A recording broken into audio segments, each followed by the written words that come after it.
La Sociedad Dominica de Medios de Comunicación, Sodomco, presenta A Pensar Más con Rosa María Palacios.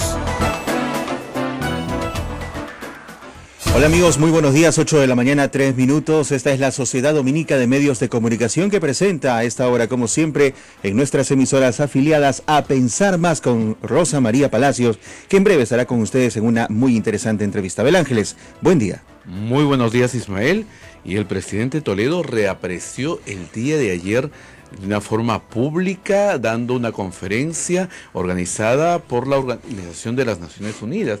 Y esto ha causado gran escozor en todo el país. Se burla del Perú, publican algunos titulares. Alejandro Toledo se pasea por Nueva York, da conferencia y se toma fotos, incluso se le ha visto hasta jugando billar. Ha anunciado que en unos días hablará sobre las acusaciones en su contra. Y desde el Perú, la ministra de Justicia, Marisol Pérez Tello, se ha mostrado obviamente indignada al saber que el expresidente Toledo brindó una conferencia de prensa en Nueva York en vez de presentarse ante la justicia peruana por graves denuncias por el caso Odebrecht y específicamente el caso Ecoteva.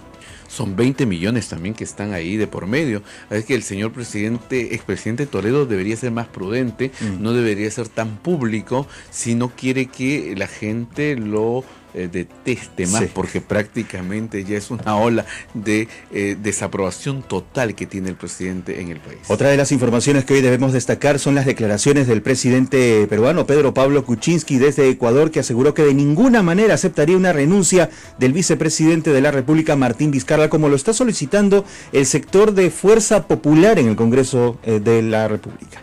Parece que Fuerza Popular no está conforme con ninguna decisión que tome el señor presidente de la República y ha decidido pues sacar las garras por completo.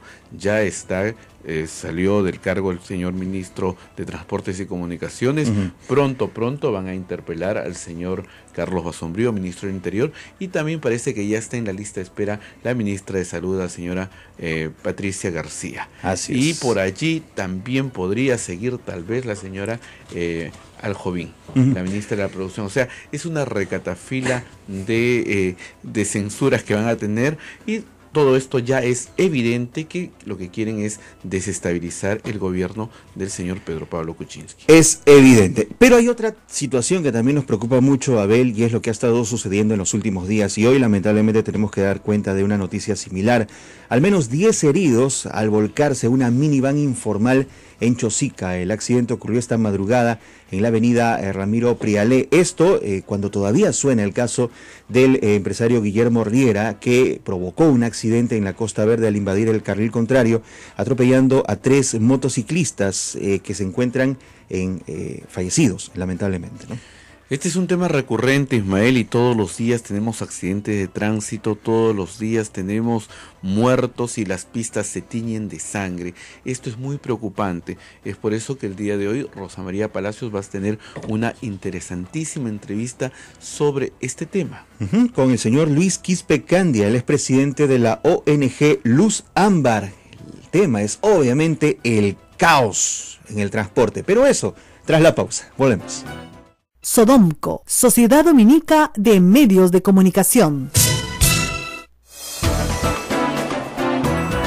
Muy buenos días amigos y bienvenidos a Pensar Más. Hoy día vamos a presentar un tema que nos preocupa a todos. En esta serie que estamos haciendo de temas de interés público, creo que este es un tema de nuestra vida cotidiana que nos afecta a todos y que necesitamos respuestas que no estamos recibiendo del Estado en todos sus niveles. Vamos a hablar del transporte público, del tráfico que tenemos que sufrir, de la cantidad de horas que nos demoramos en llegar a estudiar, a trabajar, a hacer una gestión. El señor Quispe Candia me acompaña el día de hoy para hablar de este tema. Él representa una institución ya con mucha tradición que se llama Luz Ámbar, que pretende en general alerta y señalar los problemas más graves que tiene el tránsito de Lima. Gracias por estar con nosotros. Gracias a usted, doctora, por la invitación. Empecemos con un diagnóstico rápido. Cada día yo recibo más llamadas por Twitter, por Facebook, diciendo por favor hagan algo. No puede ser que tengamos un tren, ¿no es cierto?, que para tomar el tren me demore 1 hora. Ya claro, me transporta rápido el tren, pero es tanta la cola que he hecho que me hubiera ido en un bus o en otro medio alternativo. Lo mismo en el metropolitano. ¿Qué está pasando? ¿Por qué tenemos colapsado el transporte masivo de pasajeros? Bueno, es bueno hacer un diagnóstico muy rápido y retroceder algunos años para entender mejor. Hasta el año 90 en nuestro país funcionaban comités, cooperativas, había una empresa de propiedad social y había una empresa paramunicipal llamada Enatru Perú.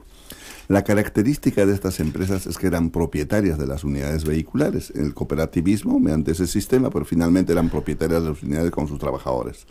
Cuando llega el 90 se libera el transporte, al igual que se implementa el ejercicio del libre mercado. El gobierno de ese entonces permite que los vehículos entren de cualquier característica, con tal de que tengan 4 ruedas, pues presten servicio de transporte. Y ocurre que estas empresas que eran comités, el Estado les dice, no, a partir de ahora van a ser sociedad anónima, de acuerdo a la ley de sociedades. Entonces se convierten en accionistas, pero quienes administran las empresas, ellos siguen llamándolos dirigentes, que era el directorio. Entonces este pequeño grupo de dirigentes, o el directorio con el gerente, llevan el mejor provecho económico y los accionistas se quedan con el papel, con sus acciones, y no tienen ninguna renta. Entonces eso obliga a que ellos se dividan en 2, en 4, en 6, en 8, y se van multiplicando cada quien formando su propia empresa. Ahora, de menos de 50 empresas que había ese entonces, ahora hay más de 450 empresas de transporte urbano. Eso por un lado. Por otro lado, ha crecido la ciudad en forma absolutamente desordenada, sin ninguna planificación urbanística. No tenemos vías amplias, no tenemos vías rápidas. A eso sumamos el incremento del parque automotor. El parque automotor ha crecido enormemente, de 450.000 que eran en Lima y 650.000 en todo el país, ahora son 2.800.000 en todo el Perú y 1.800.000 en Lima. Evidentemente la ciudad no estaba preparada para recibir esa cantidad de vehículos. Por otro lado, tenemos la normatividad es difusa, antagónica. Tenemos una ley del 27181 del año 99, entre otras cosas establece 6 autoridades competentes. Sí. A eso se han sumado 4 más. Ahora tenemos 10 autoridades competentes que tengan que ver con el tránsito y transporte. Y muchas de estas normas son absolutamente antagónicas. Ahora dividido este poder, los gobiernos regionales, municipales simplemente contravienen lo que dice el artículo 11 de esta ley, que dice que ellos no pueden emitir ordenanzas que contravengan el reglamento de la ley, y lo hacen. Por otro lado, la informalidad cunde de parte de los operadores de transporte en todas las modalidades, mototaxi, taxi, transporte urbano, interprovincial, de carga. Hay una gran informalidad en el servicio. Y finalmente, el conductor de nuestro país tiene un perfil absolutamente deprimente. Es fácil acceder a una licencia de conducir. En estos últimos 10 años, pensando que podía mejorar, nosotros como organización planteamos que se publicara una ley, que se lograra una ley para profesionalizar a los conductores. Se logró la ley, pero cuando se reglamenta esta ley, absolutamente se van al otro extremo, es decir, autorizan a estas escuelas que entreguen el certificado como si hubieran capacitado, y estas escuelas no los capacitaban, les cobraban más y lo entregaban exonerándolos del examen. Claro. Durante 10 años, estas escuelas, nosotros hemos estimado un promedio de 1 millón de conductores profesionales, por lo menos, han recibido la licencia de conducir sin haberse capacitado. Y finalmente, doctora, hay una carencia absoluta de cultura vial en toda la población. Conductores, peatones, toda la población no sabemos conducirnos en una vía pública, que es un espacio común. Hay una vereda para peatones, hay una calzada para vehículos, hay señales verticales y horizontales, y a nadie nos importa, simplemente caminamos como nos viene en gana. ¿No cree que ha mejorado un poquito la educación, con la educación vial que se da en las escuelas? ¿No cree que hemos mejorado? Ya no somos tan salvajitos. Es decir, yo veo que hay menos gente que cruza, digamos, por evitamiento debajo de los puentes. Todavía hay, pero hay menos. Sí, bueno, por lo menos en evitamiento no lo pueden hacer porque han puesto mallas altas que no les permite cruzar. Claro. Eso ha ayudado. Pero es verdad, de ambas partes hemos mejorado algo. Los conductores también algo, pero es muy poco. Ahora, ¿en qué se traduce eso? En los accidentes de tránsito. Claro. Porque recordemos que la primera causa de accidentes de tránsito es el exceso de velocidad. La segunda es la imprudencia del conductor. La tercera es la ingesta de licor del conductor, y la cuarta es la imprudencia del peatón. Claro. Y ahí está. Ahora, ¿son 3.000 muertos al año más o menos? Más de 3.000 muertos, 3.500, 3.800 muertos. Claro, en el 2010 hemos llegado a 4.050 muertos. Claro, o sea, y eso no mejora. Ese es el problema que hay que tener. Entonces tenemos un problema en nuestra vida cotidiana, efectivamente, vayamos tarde a trabajar, y tenemos un problema de carácter permanente, que es la pérdida de una vida, de un amigo, de un pariente, de alguien muy cercano, atropellado o en un accidente de tránsito, etcétera. Esos son los dos problemas centrales, pero hay un tercer problema, que es los sobrevivientes de accidentes de tránsito que quedan con severas lesiones de por vida y hay que atenderlos también. Entonces imagínense ustedes todo lo que involucra un sistema de tránsito. Vamos a hablar de Lima en este momento, porque a esos 3.000 muertos Lima contribuye, es la ciudad que más muertos tiene, solo en la provincia de Lima. Ustedes dirán, bueno, es la ciudad que más gente tiene, por cierto, pero es la que más muertos tiene y la que debería tener una mejor vialidad, porque sí tenemos algunas vías buenas. O sea, Javier Prado es una buena vía, Evitamiento es una buena vía, la vía expresa es una buena vía. O sea, sí hay algunas arterias, digamos, que son buenas en este sistema, pero lo que falta es muchas cosas. Primero hablemos del transporte masivo de pasajeros, la esperanza, ¿se acuerda?, de cambiar todo el sistema. Y la verdad se dijo desde el principio, el Metropolitano no va a absorber ni 4% de la demanda de viajes. El tren vía El Salvador, San Juan de Miraflores, ni el 4% o 6% de los viajes. O sea, el 90% de los limeños sigue transportándose de la manera tradicional. Así es. Ya, ahora, quieren entrar al sistema formal, ¿no es cierto?, de tomarme mi metro, y no pueden. Ahora, ¿qué debe hacer el gobierno ahí? La autoridad del tren eléctrico y por supuesto la autoridad del Metropolitano, que es el alcalde de Lima, que no hace nada.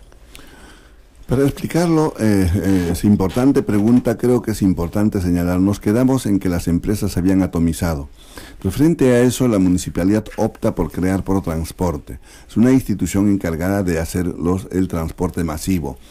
Y se plantea esto, y es bueno decirlo también, esta idea de hacer este transporte masivo no fue idea de las municipalidades, fue idea de un gremio de transportistas de avanzada que miraban más lejos, y ellos visitaron Colombia, estaba ya el Transmilenio implementándose, e invitaron al señor Andrade finalmente en el año 2001, recuerdo muy bien porque en esa fecha se fundó Luz Ámbar, y visitaron allá con el alcalde quedó entusiasmado y regresaron al Perú ya a Lima con la idea de implementar este sistema, porque ya se había hecho en Curitiba, estaba ya funcionando en Colombia, y aquí empezó con el nombre de Lima Bus. Así es.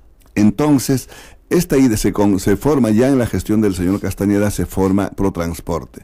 Entonces la idea inicial era tener 9 corredores segregados, al igual que el Metropolitano. Pero cuando en el camino ya cambia la gestión municipal, se opta por que queden 2 corredores segregados, el que tenemos y uno de oeste. ¿El que tenemos cuál es? ¿El de la Equipa? El corredor segregado es el que viene de Naranjal y va hasta Chorrillos. Ya, okay. Que es un corredor exclusivo. El Metropolitano. Okay. Y había otro corredor, entonces ya en la gestión de la señora Virán se establece otro corredor este-oeste, de Vitarte al Callao. Ya. Pero que como sobreponía a la línea 2 de metro, el gobierno central dijo no, va el metro, no va el Metropolitano. Habían hecho los gastos del estudio, todo estaba listo para licitar y se quedó en nada. Entonces se plantea 5 corredores complementarios al Metropolitano, los corredores segregados.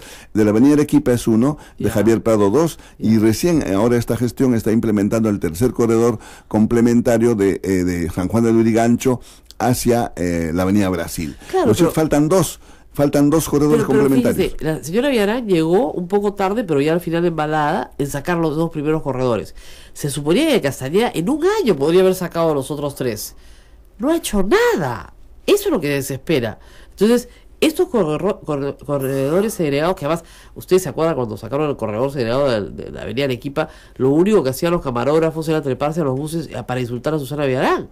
O sea, era una buena idea, pero estaba desprestigiada por razones políticas. Al final ha funcionado bien y sigue funcionando. Bueno, se implementó de repente con mucha premura, más que nada por un aprieto político. Recordemos que venía ya las elecciones. Entonces, no estaban los consorcios que van ganando, no tenían buses.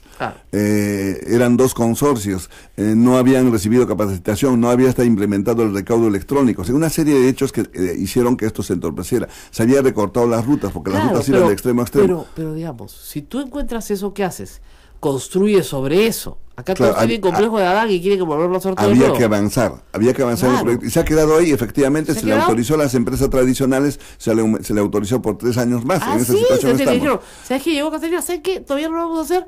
Ya, todos entren, 3 años más. 3 años más. Y se acabó. Y falta implementar los corredores, las rutas de integración, las rutas de aproximación y las rutas que están en el papel, está en el proyecto, pero no se ha avanzado. Claro. Y a eso tenemos paralelamente el metro. El metro tiene lo que tenemos actualmente vía El Salvador a San Juan de Lurigancho, que apenas transborda 320.000 pasajeros por día. El metropolitano 650.000 por día. Los otros corredores llegan a 150.000 máximo. Estamos hablando de lo que usted ha dicho, menos del 10% se transporta en este servicio y el más del 90% utilizan el transporte tradicional. Claro. Hay 16 millones de viajes en Lima y apenas 1 millón está utilizando estos servicios que son buenos, pero lamentablemente están absolutamente colapsados. Absolutamente colapsados. Y no van a mejorar, ¿ah? Bueno, no van a mejorar porque no hay capacidad más. El metropolitano va a ir hasta Comas, pero igualmente va a tener, simplemente va a haber un cambio de pasajeros. En lugar de venir en una combi hasta el Naranjal, claro, los de Comas van a poder tomar el bus desde arriba, pero es lo mismo, no va a aumentar más tampoco. Ahora, el punto ahí es, ¿se le pueden meter más buses al metropolitano o no? Sí se puede poner por lo menos 80 buses más y tienen proyectado hacerlo. Pero eso no va a mejorar más que simplemente, como reitero, los que vienen a Naranjal, porque del norte se concentran en la estación del Naranjal, ellos van a poder tomar el bus más allá, 8 kilómetros más arriba, y van a venir por Universitaria. O sea, en lugar de tomarlo en Naranjal, lo van a tomar más arriba. No va a cambiar. No va a cambiar. Pero y los 80 buses no te mejoran la cola. No va a bajar la cola. No va a bajar la cola. No puede bajar la cola, pero lo que puede mejorar, diríamos, que vaya un poco más holgado, ¿no? Porque va a ir más buses. Ahora, en el caso del tren, ¿faltan vagones? Faltan vagones y el gobierno ha anunciado que a partir del próximo año empiezan a llegar más aviones, más vagones que se van a implementar de 2 en 2 y esperamos que esto en alguna forma mitigue. Y es bueno que sepa también la población, el servicio del tren es del Estado. Está a cargo de la Autoridad Autónoma del Tren Eléctrico que pertenece al Ministerio de Transportes. El metropolitano es privado, es decir, la municipalidad le ha dado la facilidad de dar la viabilidad, la infraestructura, pero los 4 consorcios que operan son privados. Así es un consorcio. Entonces es un consorcio y por eso ahí el precio es distinto, es 2 soles 50, en cambio el metro cuesta 1 sol 50. ¿Por qué? Porque el Estado está subsidiando el pasaje. Está completamente subsidiado. Así es. No vale eso. Así es. Digamos, la construcción es a pérdida porque el Estado no va a recuperar ese dinero nunca. Así es. Es un costo hundido, o sea, lo tienes que hacer porque la ciudad lo necesita. Ahora, viene otro eje del metropolitano que se está construyendo. Perdón, del tren. Así es, la línea 2. La línea 2. Y eso va despacísimo hasta ahora.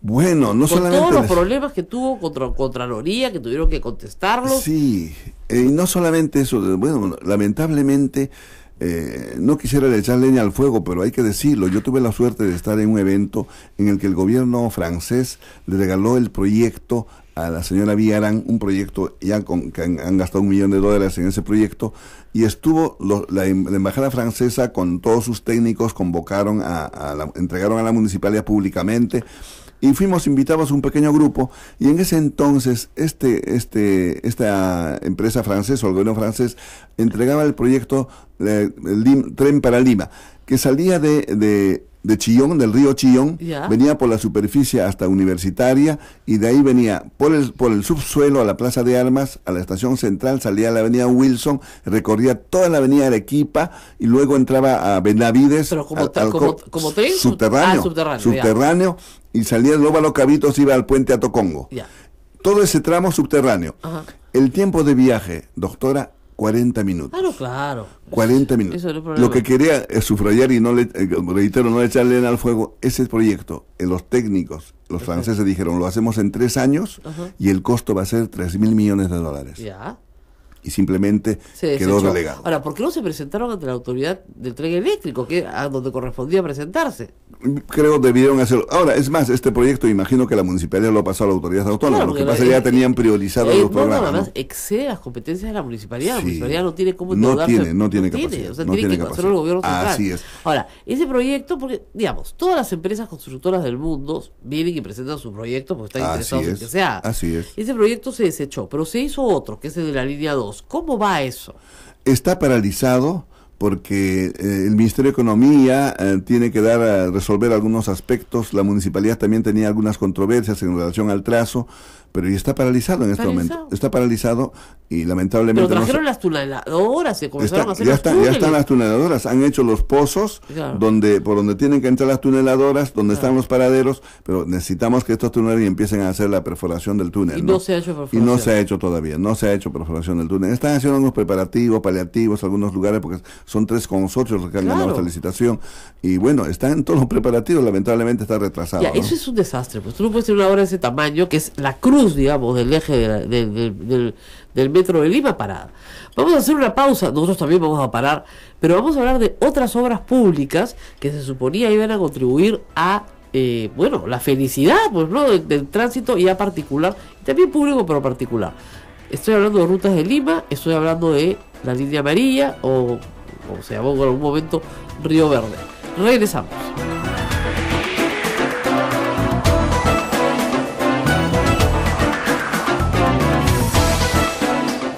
Así es, esto es A Pensar Más con Rosa María Palacios. Vamos a una pausa. Antes les recuerdo, amigos, que la Sociedad Dominica de Medios de Comunicación tiene un canal de YouTube en donde publica todas las ediciones de este programa en Sodomco.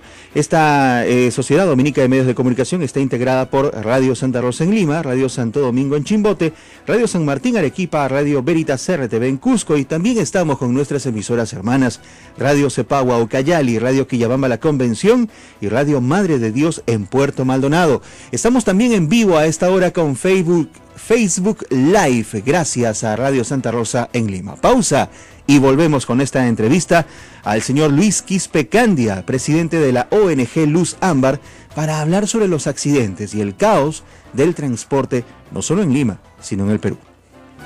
Sodomco, Sociedad Dominica de Medios de Comunicación.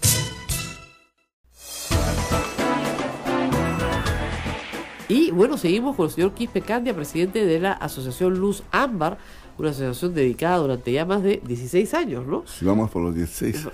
A llamar la atención pública de los temas de tránsito, tráfico, vialidad, en fin, y de la infraestructura que se necesita para vivir en una ciudad mejor. Todos estamos hartos del tráfico. O sea, a mí me dicen, yo vivo en Miraflores, por ejemplo, o en Los Gutiérrez. A mí me dicen que están regalando la ropa en Jockey Plaza, no voy, pues, porque me demoro 1 hora en llegar y 1 hora en volver, mejor me voy a Mala.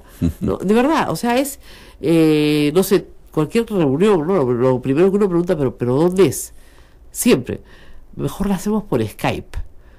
Lógico, porque desplazarte es muchísimo tiempo y regresar es muchísimo tiempo. Entonces la ciudad se ha vuelto muy complicada y está creándose, bueno, que no está mal, como ciudades dentro de la ciudad. Es decir, zonas que son autosuficientes. Si tú tienes el colegio, el hospital, el supermercado, el mercado, la tiendita, el grifo, o sea, no tienes por qué salir de tu zona.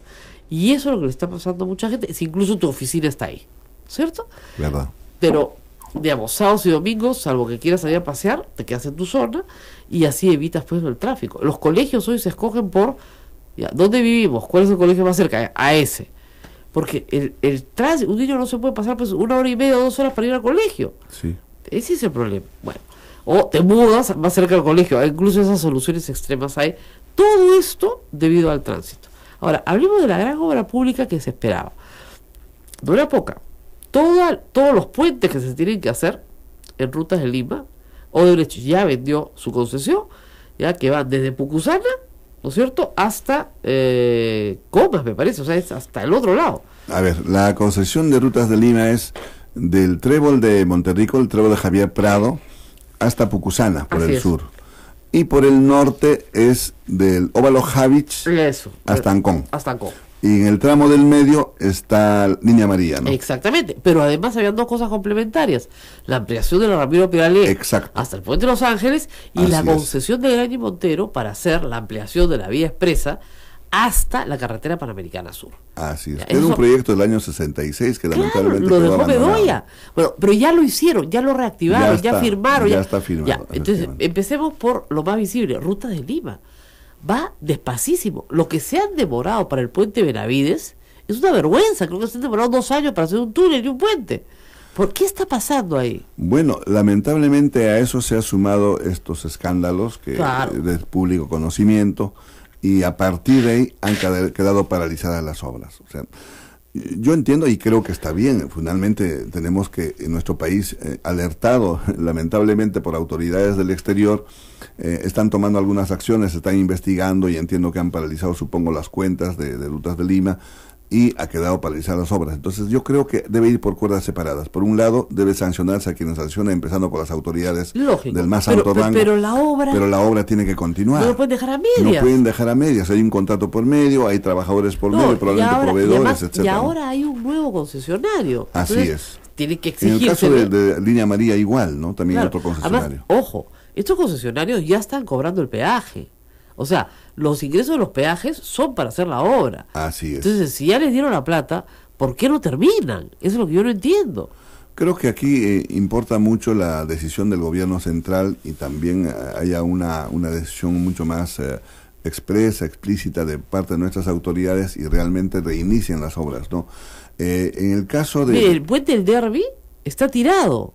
Tienen que rehacer el puente del Derby para hacerlo con un diseño correcto. Así es. Ya. Y hay, además del puente Derby, a continuación en la avenida El Derby mismo, con esta otra avenida... Así es, con Holguín. Con Holguín, ahí tenemos paso a desnivel. Así que es. simplemente no se ha hecho. No se ha porque hecho. Esa esquina es un caos para Así cruzar. es, efectivamente. Entonces, digamos, si tenemos todos estos problemas tan claros, ¿no es cierto?, y concesionadas las obras, y contratistas, aunque sean unos sinvergüenzas, que además ya se fueron. El caso de OAS es un caso gravísimo, porque OAS tiene mucho más tiempo, ya tiene 5 años con esa obra, que se suponía tenía un plazo de 5 años, y no ha terminado de hacer, ¿no es cierto?, el túnel debajo del río Rímac, que eso es lo que tiene que hacer. Efectivamente, es el tramo de Línea Amarilla. Así es. Sé que ha habido algunos retrasos, digamos, porque no han podido expropiar oportunamente, pero evidentemente no es todo, ¿no? No. La obra debió estar concluida hace tiempo. ¿Y por qué no se concluye? Se les acabó la plata, si la plata es nuestra, la estamos poniendo el peaje. Están poniendo el peaje, pero yo creo que ahí también igualmente el Estado tiene que ser mucho más celoso. ¿Y el Realmente... alcalde? ¿Dónde está el alcalde? O sea, fíjense, estas son obras que ha hecho el alcalde, un bypass en Wilson, con la avenida Arequipa, que no sirve para nada. Porque en la mañana a mí sí me sirve, ¿verdad? Pero a las 5 de la tarde, dense una vueltita por ahí. No, nosotros estamos ahí cerca.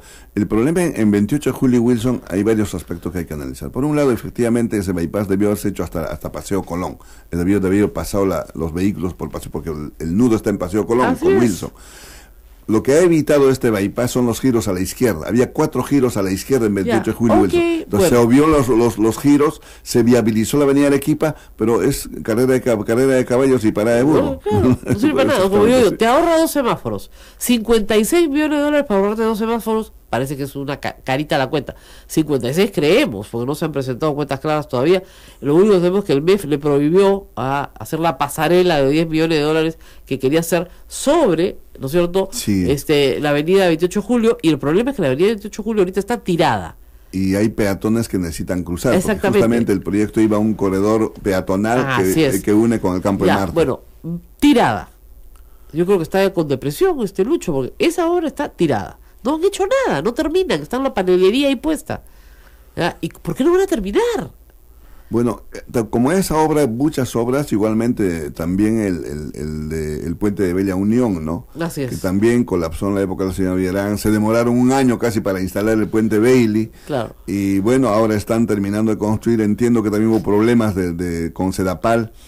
Pero ha prometido que en el mes de julio están inaugurando ese puente. La gestión de Castañeda termina el próximo año. Él tiene la costumbre de retrasar las obras para inaugurarlas cuando se va. Esa es su costumbre. Pero el problema es que yo no creo que Línea Amarilla termine el próximo año. Además, Línea Amarilla tiene 40 años de concesión. Así es, le vendió el terreno de Cantagallo, ¿no es cierto?, a los chipivos para pagar parte del bypass. Esa es la verdad. No se lo habrán comprado todavía, pero ya lo dio para el terreno del bypass. Muy bien, los chipivos se quedaron sin terreno. No se va a hacer Río Verde, que era una obra de saneamiento para la ciudad, por una carretera que te genera externalidades negativas, ¿no es cierto? Entonces en un área verde gigante no se va a hacer. Cambiaron por el cuarto carril. Exactamente. Y lo que tenemos ahora es una obra inconclusa. Es atroz. Más toda la obra de Odebrecht. Y fíjense, el camino que se iba a hacer, o sea, ya se comenzó a expropiar para Ramiro Perelé. Ha generado enorme controversia, pelea con vecinos, etcétera. Pero no se hace la obra. Ahora, pasemos a otra obra privada, Graña y Montero y la ampliación de la vía expresa sur. Se suponía que ya estaban expropiando todos los terrenos, o sea, y más bien adjudicándolos, porque había reserva de vía ahí. ¿Qué pasó Claro. ahí? Igualmente, hay otro detrás. Parado. Lo que entiendo, yo estuve en una reunión, digamos, me invitaron para participar como un vocero intermedio frente al conflicto que hubo en La Molina, ¿no? Del Cerro Centinela. Así es. En la semana antepasada, Sí, ¿no? Surco Entre contra la Surco con Molina, ¿no? y los vecinos son los paganos. Así o sea, es. el problema es que los alcaldes se pelean Sí. y ¿quién sufre? Bueno, por eso te digo, esta versión es privilegiada, porque me invitaron a mí frente al conflicto y escuché y traté de interceder también para que esta situación avance, y se ha logrado en esa reunión que convocó la Municipalidad de Lima a que los dos alcaldes finalmente conciliaren. Va a continuar, y como viene continuando, al día siguiente ya se estableció el carril reversible, que toma 3 carriles en las mañanas, y en este momento están terminando de hacer el estudio, el compromiso de la policía y las dos municipalidades es que se viabilice hasta Velasco Astete, porque la congestión en esa zona en Amazonas. Están terminando el estudio, ayer me llamaron porque han postergado la reunión, iba a ser ayer, viene la siguiente semana en el que van a entregar ya su informe completo y las medidas que van a adoptar. Algo se está haciendo en manera paliativa, pero recordemos, doctora, que en ese tramo es el túnel, que Así también es de es. Gaña y Montero. Así es. El túnel por el Cerro Centinela que va a ir hasta Miraflores. Ahora, También lo tiene en concesión Gaña y Montero. Y escúchame, pero ese túnel, para poner las cosas claras, ese túnel no se tenía que hacer detrás de San, el túnel de San Francisco, no era, y San, la organización Los Álamos de Monterrico se pusieron a muerte. ¿Por dónde va a pasar el túnel ahora? El túnel va desde detrás del Cerro Centinela ¿Ya? y va por abajo hasta Miraflores. ¿Subterráneo? Subterráneo. Es subterráneo. Eso cuesta una fortuna, va a ser con peaje. Evidentemente. O el contratista, el Estado le paga. Va a ser con peaje. Igualmente, también otra obra de Gaña y Montero es el viaducto Javier Prado, Ya. que va por arriba, otro viaducto que va hasta Percy. Bueno, pero también igualmente está pero paralizado. ese contrato nunca o sea, con Andrade se firmó un contrato con Gaña y Montero y el contrato quedó en suspenso, lo reactivaron con Susana Villarán, pero el MEF no lo aprobó. No lo aprobó. de Ya, acuerdo. y esa es una obra muy importante para Javier Prado, porque Javier Prado, digamos, el esquema de anillos que tiene Javier Prado era un esquema muy inteligente para los años 60, 70. Claro. Hoy en día no se construye con anillos en ninguna parte, porque los anillos van a un carril o dos máximo, cuando tú tienes una entrada de 3 carriles. Entonces, ¿lo que se hace? Se hacen viaductos, o sea, pasas aéreo. Entonces, en vez de entrar por digamos, si usted está viniendo de San Isidro y quiere ir hacia, por decirle, no sé, Lima, el centro de Lima, en vez de entrar a un anillo, usted sale de frente por un viaducto y cae en la pista de San Juan que va hacia Lima. ¿Ya? No tiene que entrar al anillo y dar vueltas y vueltas y vueltas. Ya, ese es un problema complicado, porque además hay que hacer 2 viaductos Así es. cruzados. Es una obra de alta ingeniería. Es una especie de tallarín que se arma encima. Y el otro tema era el óvalo monitor. El óvalo monitor, El óvalo monitor. tenía que tener un subterráneo también. Ahí está proyectado el paso a desnivel, también de Gaña y Montero, ¿no? Digamos, como el del óvalo Higuereta, que se hizo en la época de Belmont, Así es. que es un buen sistema. La verdad que ese funciona y funciona bastante Sí, bien. sí, sí. Entonces, digamos, se podría hacer, pero no se hace. A mí lo que me desespera es que ya están las obras concesionadas, los estudios listos. Algunas no, porque el MEF efectivamente las ha parado. La Javier Prado, el MEF no la aprobó, y por eso se paró, a pesar de que tenían el contrato firmado con Andrade. Todo lo que firmó Andrade, Castañeda no lo quiso hacer. Y todo lo que Villarán ha hecho, Castañeda no lo quiere continuar. Estamos con el problema político, que lamentablemente es lo que interfiere en el desarrollo de la ciudad. Claro. Y por eso nuestro planteamiento de hace más de 10 años, y con usted como hemos conversado de este tema, la necesidad de implementar la autoridad única, ¿no? Exacto. O sea, eso es la respuesta, definitivamente. Para Lima. Para Lima. Lima, y yo diría Lima, Callao, Huarochirí, ¿no? Claro, porque esto ya decía, doctora, la ley 27181 en su artículo 17 dice cuando la ciudad es contigua, como el Así caso de Lima y es. Callao, tiene que haber una gestión común. O sea, Así no es. pueden haber 2 alcaldes compitiendo a ver quién da más rutas. No, no. Claro. Y ahí se sumó Huarochirí, por supuesto. Claro. Entonces, por eso tiene que haber una gestión. Y la respuesta, y incluso dice la ley que si las dos municipales no se ponen de acuerdo, no lo hacen, el Ministerio de Transportes tenía que haberlo hecho. No lo ha hecho. Están esperando una ley. Y han aprobado en la Comisión de Transporte el año pasado, pero ahí seguimos en compás de espera. La semana pasada... Autoridad el única para ministro- Lima. Para Lima. El Que no ministro es de Transporte... ¿quién la designa? el Ministerio de Transportes lo va a constituir con el Ya, o mérito sea, de la ley. entonces le quita la competencia a la Municipalidad de Lima. A todas las municipalidades, naturalmente. Lima, Callao y Hualochirí. Ya. ¿Y con qué se quedan las municipalidades distritales? ¿Con sus semáforos? Los distritos, no, también tendría que pasar a esta autoridad. Hay ese conflicto, incluso entre nosotros, en que tenemos la oportunidad de reunirnos, los que tenemos o sea, ¿le quita todo a las distritales también? La idea es que esta autoridad, o sea, hay dos corrientes, ¿no? Para mí, para nosotros, esta autoridad tiene que ver con el tránsito y con el transporte. Porque las dos cosas no se pueden dividir, están absolutamente unidos. El transporte es la gestión del transporte, es decir, ofrecer lo que soñamos, el transporte integrado que está aquí cruzando al sur, tiene Chile, tiene Colombia, tiene Brasil, funciona perfectamente. Incluso acaba de implementar, Bolivia tiene ahora funiculares para su transporte masivo. Entonces necesitamos un transporte masivo de buses de gran capacidad unido al tren. Tiene que salir inmediatamente las combis, pero esa capacidad no lo puede hacer la municipalidad, tiene que hacerlo el gobierno central.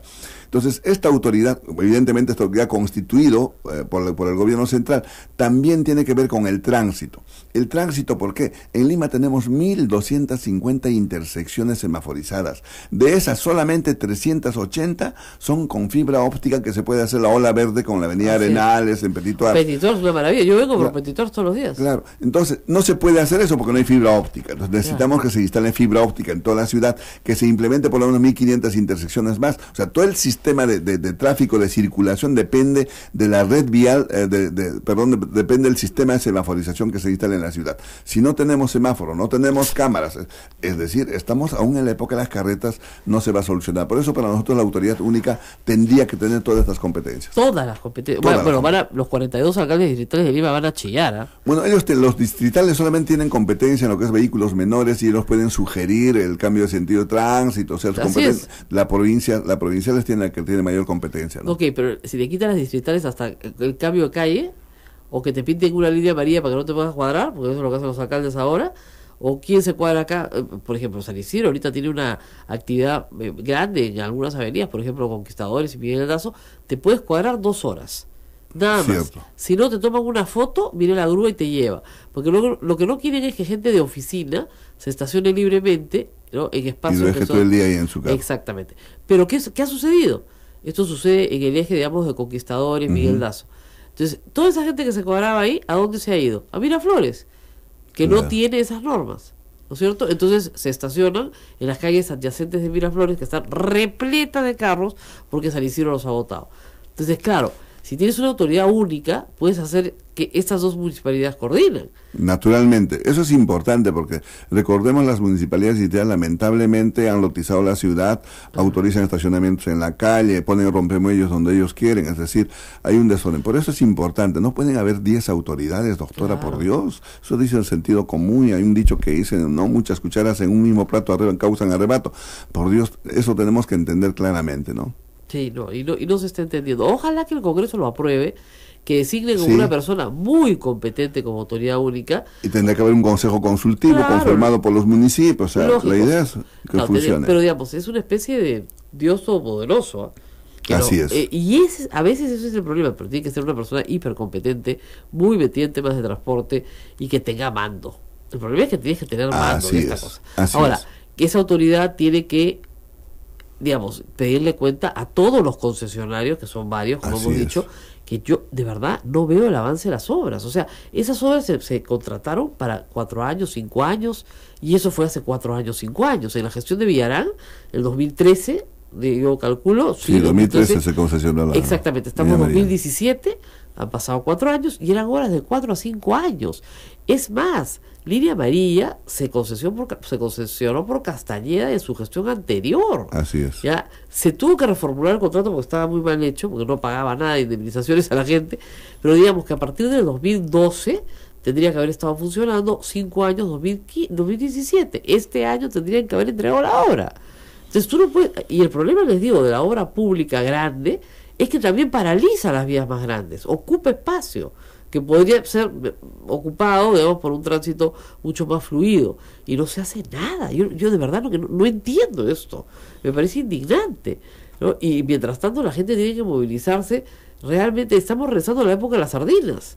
O sea, yo crecí en los 80s, igual que usted, cuando, claro, todas las licencias estaban controladas por el Estado, habían poquísimas licencias y por lo tanto pocos buses, entonces tenías que viajar colgado el bus. Así es. ¿No es cierto? Ahora, después Inclusive, liberaliza... recuerde usted, inclusive los boletos tenían que comprarlo en la municipalidad. Había una oficina que se llamaba ORDET, la Sí. Oficina Reguladora de Tarifas de Transporte. Así es. Entonces, no podían sacar su boleto. Entonces, ellos ¿qué le pasaba? compraban. Que como los precios estaban controlados por el Estado, Así es. se iban a la huelga y te paraban la ciudad. Así es. Hasta por eso liberalizaron todo.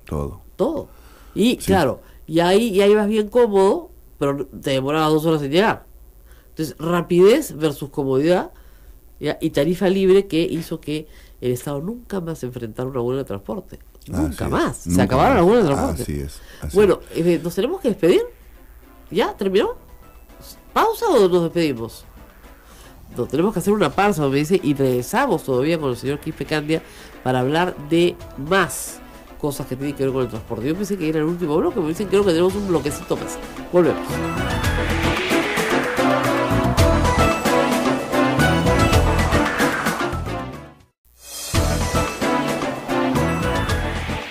Bueno, y en esta última etapa de nuestra conversación nos vamos a centrar en crimen y castigo. Vamos a hablar de los juzgados de tránsito, vamos a hablar de las culpas de los peatones, de las culpas de los conductores, etc. En nuestra legislación, aquel conductor que está manejando ebrio y que atropella, mata o causa lesiones graves, se va a la cárcel. O sea, eso está clarísimo. Pero si el conductor no está ebrio, eso hay que decirlo porque hay un caso reciente muy famoso y se comprueba que no está en estado de ebriedad, sino que simplemente ha tenido impericia o ha estado manejando con exceso de velocidad o ha sido, como alega el caso de Edu Santone, obligado por otro vehículo a hacer una maniobra peligrosa, no debería tener cárcel, ¿no? Claro, todo el mundo está reclamando que tenga cárcel, pero en realidad es culposo, no es doloso, no hay la intención de matar. Cuando tú tienes la intención de matar, el Código Penal te castiga severamente. Cuando estás ebrio, se presume que tienes la intención de matar. Por eso es doloso. ¿Ok? Pero en realidad es culposo, porque no hay este componente de yo voy a ir a buscar a fulano a matarlo con mi carro. ¿Ok? Ahora, todo este tema que genera 3.000 muertes, ustedes dirán, uy, los juzgados deben estar repletos de gente, pues porque 3.000 muertos tienen que tener por lo menos, ¿no?, cientos de choferes culpables. ¿Cómo funcionan los juzgados de tránsito? ¿Cuántos culpables tenemos presos? Bueno, entiendo que hay cerca de 240 presos por accidentes de tránsito. Que es poco por la cantidad de Es muertos. poco, naturalmente. Si son 3.500 muertos por año. Sí. Ahora, claro, si muere el chofer, no tienes a quién juzgar. Así es. Eso es verdad. Pero la verdad es que se suponía que estas medidas eran disuasivas, ¿no es cierto? Así es. Y no lo han sido. No lo han sido. Porque no han bajado los muertos. A ver, expliquemos un poquito. Efectivamente, es muy interesante analizar el Reglamento Nacional de Tránsito y el Código Penal que guarda relación con ello. Entonces, nuestro Reglamento Nacional de Tránsito efectivamente establece sanciones administrativas al peatón, 15 infracciones, y 122 infracciones al conductor, que son muy graves, graves y leves. La infracción más grave para el conductor es la infracción M1, pues por conducir en estado de ebriedad y causar accidente de tránsito. No necesariamente, cualquier accidente de tránsito, M1. ¿Cuál es la sanción administrativa? Una multa de una unidad impositiva tributaria y la cancelación definitiva de la licencia de conducir. Así es. Esta idea nosotros lo impulsamos también y fue acogida. ¿No es suspensión por 3 años? No, es cancela. Cuando causa lesiones graves o muerte, es cancelación. Pero si te agarran con 2 copitas de alcohol... Es 3 años de 3 suspensión. años, exactamente. Así es, 3 años de suspensión. Ahora bien, efectivamente, en nuestro Código Penal, los accidentes de tránsito en el artículo 111 y el 124, tanto homicidio como lesiones culposas, están consideradas así, culposas. Argentina cambió, por ejemplo, su Código Penal, ya no se utiliza la palabra accidente, sino acontecimiento, para establecer que alguien es responsable de este hay un evento con hay un un evento responsable. así es. Entonces, aún en nuestro Código Penal no.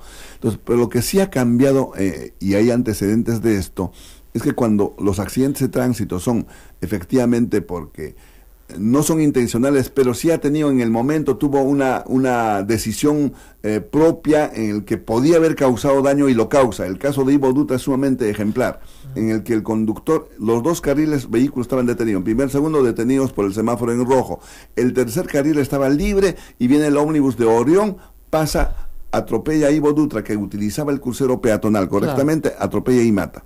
Ese caso la fiscalía tipificó homicidio simple, ya no homicidio culposo, sino homicidio simple con dolo eventual.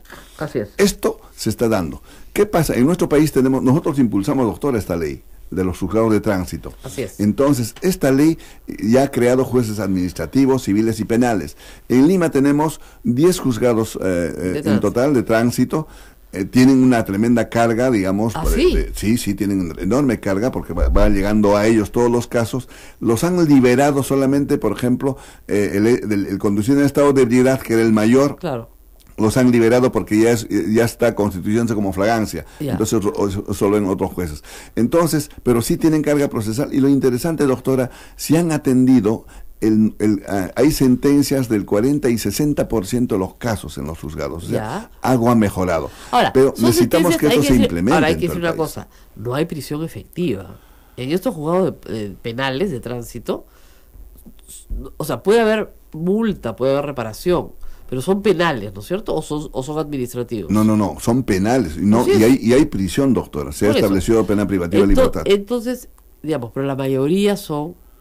Si tienen 240 condenados, en total, en todo el sistema penitenciario, que tiene más de 70.000 presos, es bien poquito. Es poco.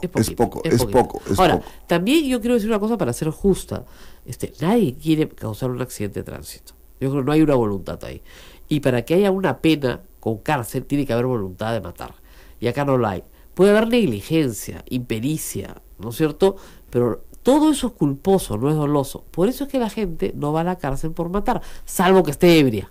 Ebria, y como el caso que le he referido. Claro, pero por ejemplo, el caso de Edu Santone, que mucha gente dice, ¿por qué no va a la cárcel?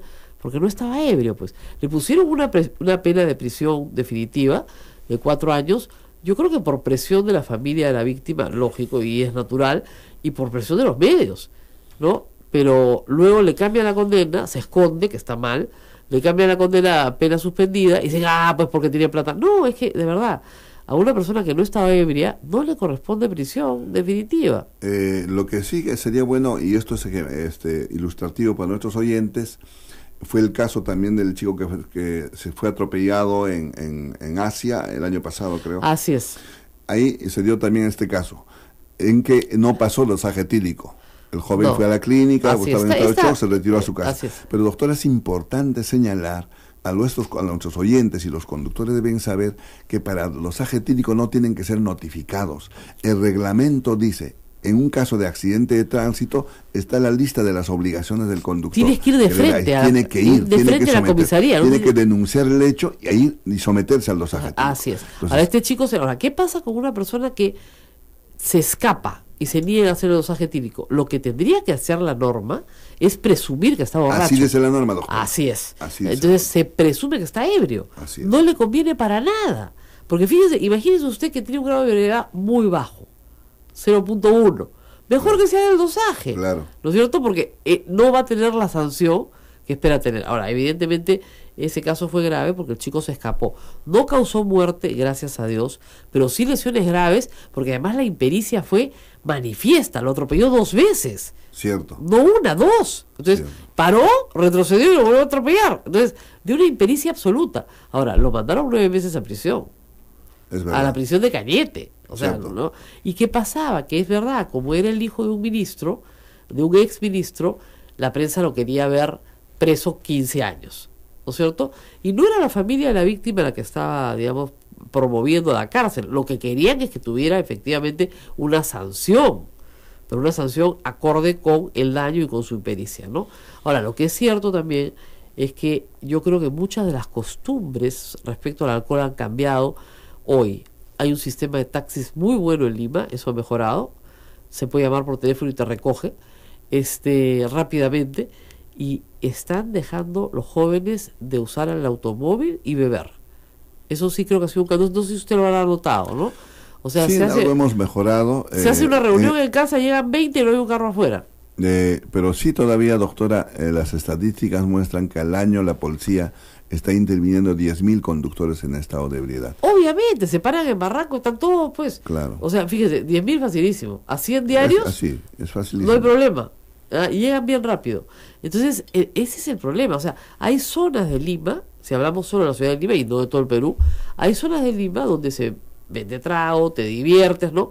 La gente sale, y claro, pero si usted ve esos 10.000 conductores, los de estado de ebriedad graves son los menos. La mayoría son dos copas de vino a la hora del almuerzo, ¿no es cierto? Y un plus café, ya estás hecho. Y lo que pasa los domingos la policía interviene y claro, todos vienen a almorzar a la casa de su mamá, que le dieron una cerveza, que le dieron algo más y ya. O sea, ahí caen todos. Entonces lo que hay que hacer es decir, fíjense, si vamos a salir, tomemos taxi. Claro. Ahora es barato, es rápido. El taxi en Lima es uno de los taxis más baratos del mundo. Más barato del mundo. Claro, con la sobreoferta, ¿no? Claro. Hay una gran sobreoferta de taxis y ahora ha aparecido este sistema aplicativo. Así es. Que hay que perfeccionar, porque Sí. están en 80 países y lo que hay que hacer es, lo que nosotros hemos planteado a la municipalidad es que deben incorporarlos, es decir, que mantengan las características de un taxi remis. Claro, Uber no quiere. Uber sostiene que ellos no son una compañía de taxi. Uber sostiene que ellos son una plataforma de software. Claro. Ya, no son. Ellos no son propietarios de ningún taxi. Entonces, cuando digo, ustedes son una compañía de taxi sin licencia y les está pasando esto en Argentina y en todas partes del mundo, ¿eh? Hay una guerra contra Uber. No, nosotros no somos una compañía de taxis. Entonces, ese es un tema que se va a tener que ver a futuro, porque no va a ser el único caso. Ellos dicen que son efectivamente un servicio privado. Es como si tú contrataras un chofer para que te lleve y te traiga tú personalmente, contratas un chofer, te lleve y te trae en su carro. ¿Ya? Entonces, ese es un problema también, una batalla que dar, porque la Municipalidad de Lima los puede incorporar y usted también, lógico, dice, oye, a mí me parece que esto es un sistema de taxi, ¿no? Si tiene patas de pato, cola de pato, pico de pato, es pato, pues, ¿no? Claro. Pero Uber sostiene que no son un sistema de taxi. Ya en España acaba de salir una controversia también al respecto, ¿no? Lo que creo que... Bueno, y Argentina, le digo, sí, les rompen las claro, llantas, ¿ah? Así es. Porque los taxistas formales pagan por una licencia. Claro. Sí, es más caro que acá. Se inscriben, hay un número de licencias limitadas, porque no se puede invadir la ciudad de taxis, para que no haya sobreoferta. Las tarifas están controladas por la municipalidad. Entonces, claro, el taxista vio un Uber. Yo he estado en un caso en el cual lo cerraron 2 taxistas porque se dieron cuenta y le reventaron las llantas. Entonces, en Uber en Buenos Aires te piden que vayas sentado adelante, como si fueras un miembro de la familia, un acompañante. ¿Ya? Y que no esté diciendo Uber, porque te miran todo feo. Pero hay una situación de violencia, claro, los taxistas no van a, y las licencias son caras, igual en Estados Unidos, claro, donde las licencias son caras, sí, controladas, Londres, las tarifas controladas con taxímetro. Acá no tiene problema porque no hay taxímetro, no hay ningún control, no hay nada. Hace taxi, pues. Exactamente. Incluso sin necesidad de Uber, ponen un letrero en la palabra y ya es taxi, ¿no? Entonces, oye, ya, hazme taxi, ya listo, ya está. Entonces, en realidad, como les digo, no hay forma de formalizar ni siquiera a los formales. ¿Cómo van a formalizar a Uber? Imposible. Difícil. Bueno, quiero hablar un poquito del peatón, porque todos nos quejamos de los conductores, ¿no? Sí, el maldito chofer, no, qué pésimo manejo, una bestia. Pero los peatones, señores, son causantes de accidentes de tránsito. Y a veces salen ilesos, pero terminan destrozándole la vida a un montón de gente y nadie lo juzga. Eso es increíble. Yo no conozco peatón que haya ido a la cárcel. Ninguno. Y además, peatón borracho en carretera, ya, ese mata. Así es. A ver, ¿qué dicen las estadísticas? Hemos señalado que en el 4.º lugar está la imprudencia del peatón.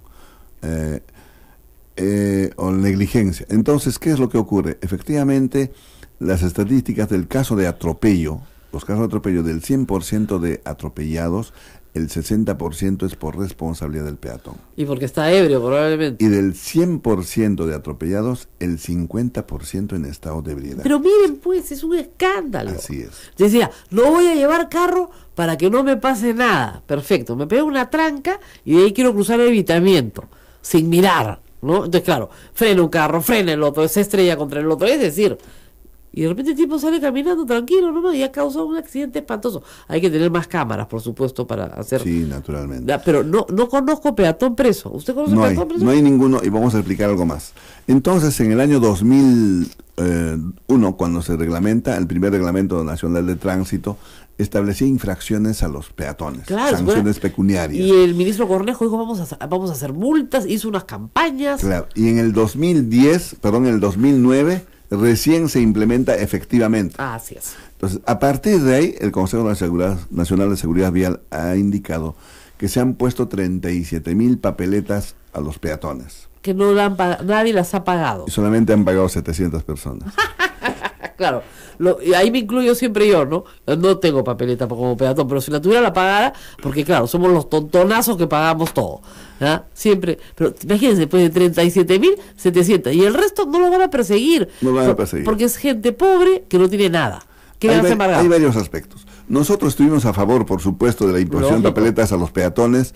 Recibimos críticas por ello, pero sosteníamos nuestra posición es de que, primero, si la vía pública es para todos, conductores y peatones, tenemos que estar ambos sometidos al reglamento y pagar multas si es que hay. Así es. Lo que nosotros planteamos era que la infracción a los peatones no debiera ser pecuniaria, sino una citación a que vaya a capacitarse, que reciba 10 horas de capacitación. Si se resiste a ir a esa capacitación, ahí sí que paga una. No, pues la otra razón por lo que no paga es irrisoria. Las multas leves, doctora, cuesta 3 soles 40 céntimos. Bueno, que la pague, pues, aunque sea. No, pues no la pagan simplemente. Entonces, la resulta siendo, entonces no pagan, ni evidentemente tampoco van no hay capacitación, pero sí dicen, por ejemplo, trabajos comunitarios. Pero tampoco la autoridad no ha implementado el trabajo comunitario. Yo le digo, ¿cuál es el castigo más fácil, más simple? Ese que está apuradito. Quédate conmigo una hora. Claro. Lo sientas junto al policía. Hicieron eso con los conductores, pones una banca arriba en el puente y ahí lo sientas a todos. Y un parte que dice, acá están todos los que quisieron cruzar por abajo, castigados. Una hora nomás, tomas nota. Hasta ese apuradito, vas a llegar tarde a todo. No vuelve a cruzar por abajo nunca más, pues. Porque sabe que hay un policía que dice, el apuradito, a sentarse. Es efectivo, es rápido. Se ejecuta en el mismo momento y la sanción administrativa se ejecuta. Usted no se mueve. Listo. Y al borracho le haces un bien. Porque por último, al borracho lo sientas y dices, acá te quedas sentado hasta que se te pasa la borrachera. Y al ecuánime también, porque igualmente va a aprender la lección, ¿no? Así es. En Chile ensayaron eso para los vehículos que iban a la playa en verano. Entonces, excedían la velocidad y los detenían ahí. No iban a la playa, pues se quedaban, malograban su día. Entonces eso funcionó. Y creo que lo que también depende mucho del criterio de la autoridad, ¿no? Ahora, en el Callao sí, ese es el otro factor, controlaron el exceso de velocidad y lo han controlado con gran efectividad. Se quejaba todo el mundo. Pero bajaron el número de muertes a 0. Así es. Eso fue impresionante, la bajaron a 0. Y los accidentes a 70, doctor. 70%, no hay accidentes. Muertes 0. Hay pocos, ¿no? Pero sí hay. Pero lo creo, y esto no se repite. ¿Sabes, doctora? Es curioso. ¿Por qué no se pone en Lima? Nosotros hemos hablado con la gente de la señora Villarán. ¿Por qué? Porque entiendo, y usted como abogada puede analizarlo mejor de repente, yo he analizado y lo único que digo es, pues, por Dios, saquen otra norma. Lo que dicen es que el recaudo de la multa, porque está condicionada la multa, ¿no es cierto? Pone la multa y un porcentaje es para la empresa que ha puesto las cámaras, que lo ha puesto gratuitamente, no le ha costado nada al Estado. Entonces, ahora el argumento es, dicen del Ministerio de Economía, de que no se puede no se puede cobrar de la multa porque ese dinero ya no es del Estado, es de la municipalidad. Bueno, pero no puede ser que por una tontería administrativa y por una discusión administrativa se estén muriendo la gente en Lima. Claro, lo que hay que hacer es perfeccionar la norma, nada más, y se acabó. Bueno, muchísimas gracias, señor Quispecandia, por haber estado con nosotros esta mañana, presidente de Luz Ámbar, una organización, como les contaba, dedicada hace muchos años a alertar sobre estos peligros, ofrecer soluciones, poner evidencia, ¿no es cierto?, en la estadística, y yo que le deseo pues mucha suerte en este trabajo. Ya pintamos canas. Ya pintamos canas, doctora. Son muchos años que tengo la suerte de ser entrevistada por usted en diferentes medios y no me queda más que hacer votos por que siga usted con éxito. Bueno, estamos muy bien acá. Estamos transmitiendo desde el convento de Santo Domingo. No es poca cosa. Muy bien, muchísimas gracias. Y con ustedes será hasta mañana. Ismael les va a poner un poco de actualidad. Hemos hablado de un tema de interés público, pero nosotros nos recontamos de todas maneras muy pronto. Gracias a Rosa María Palacios por el pase. Efectivamente, esa fue la entrevista con el señor Luis Quispecandia, el presidente de la ONG Luz Ámbar, para hablar sobre el caos en el transporte en Lima y también en el Perú. No hay tiempo para más, amigos. Gracias por su preferencia. Nos reencontramos mañana con más información aquí en A Pensar Más con Rosa María Palacios en las emisoras de Sodongo. Chau. Hasta aquí, A Pensar Más con Rosa María Palacios. Este programa fue producido por la Sociedad Dominica de Medios de Comunicación, Sodonco.